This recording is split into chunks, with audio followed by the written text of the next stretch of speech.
Hello மக்களே, நான் சூர்யா கார்த்திகேயன். இன்றைக்கி நம்ம தலைமுடியை வேர்லேருந்து பலப்படுத்தவும் நல்லா அடர்த்தியாக வளர வைக்கவும் ஒரு அருமையான நேச்சுரல் ஹேர் ஆயில் தான் எப்படி பண்ணுறது அப்படிங்கிறத பார்க்கலாம். என்னென்ன யூஸ் பண்ணியிருக்கேன் அப்படிங்கிறத பார்க்கலாமா?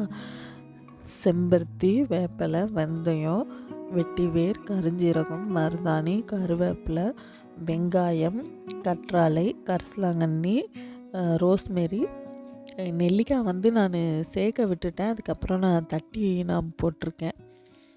எனக்கு வேப்பிலை கிடைக்கல, அதனால் வேப்பிலைக்கு ஆயிலாக யூஸ் பண்ணியிருக்கேன். முதல்ல இது எல்லாத்தையும் எடுத்து லைட்டாக அலசிக்கலாம். ஏன்னா எனக்கு வீடு அப்படிங்கிறனால நிறையா வண்டிலாம் போய் ரொம்ப தூசியாக இருக்கும். அதனால் ஃபுல்லாக நம்ம அலசிக்கிறது எப்போவுமே நல்லது தானே.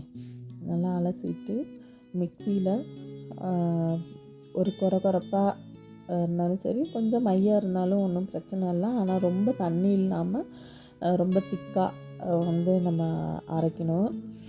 ரோஸ்மெரி, கருஞ்சீரகம், அடுத்து ஊற வச்சுருக்கிற வெந்தயத்தை ஜாரில் போட்டுட்டு நம்ம அலசி வச்சுருக்கிற கருவேப்பிலை, வெங்காயம், கற்றாழை அதெல்லாம் இருக்கு இல்லையா, அதெல்லாம் எடுத்து ஜாரில் போட்டு நம்ம கொரப்பாக அரைச்சி எடுத்துகிட்டு வந்துடலாம். தண்ணி ஊற்றாமல் அரைக்க முடியாது, லைட்டாக தண்ணி ஊற்றிக்கோங்க.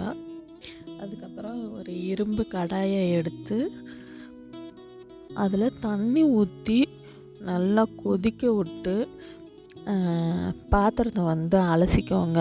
ஏன்னா அதில் ஏதாவது சமைச்சிருப்போம்ல, அதில் உள்ள காரத்தன்மைலாம் இருக்கும். அதனால் அலசி எடுக்கிறது நல்லது. அதுக்கப்புறம் தேங்காய் ஊற்றி சிம்லையே வச்சுருங்க. ரொம்ப அதிக ஃப்ளேம் வைக்க வேணாம். ஒரு மிதமான சூடு இருக்கும்போது நம்ம அரைச்சி வச்ச அந்த பேஸ்ட்டை எடுத்து கொஞ்சம் கொஞ்சமாக எடுத்து அந்த எண்ணெயில் போடணும். லைட்டாக மொறுமொறுப்பாக வரைக்கும் நம்ம அதை கொஞ்சம் கிளறி கொடுத்துட்டு இருக்கணும். அடிக்கடி கிளறணும் அப்படின்லாம் இல்லை.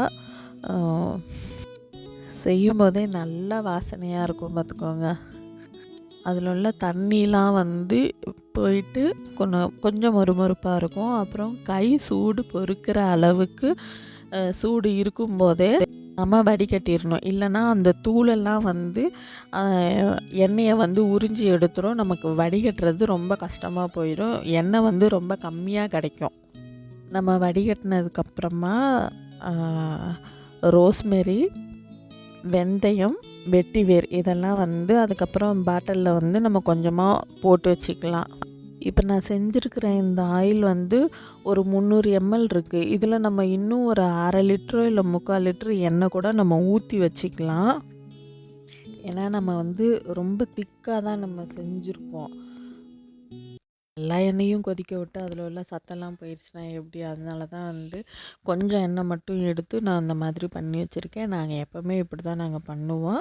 இதை தான் நான் பாப்பாவுக்கும் நான் யூஸ் பண்ணிகிட்ருக்கேன். ஒரு 4 நாளைக்கோ இல்லை 2 நாளோ வெயிலை பொறுத்து வெயிலில் வச்சு பாய் மக்களே.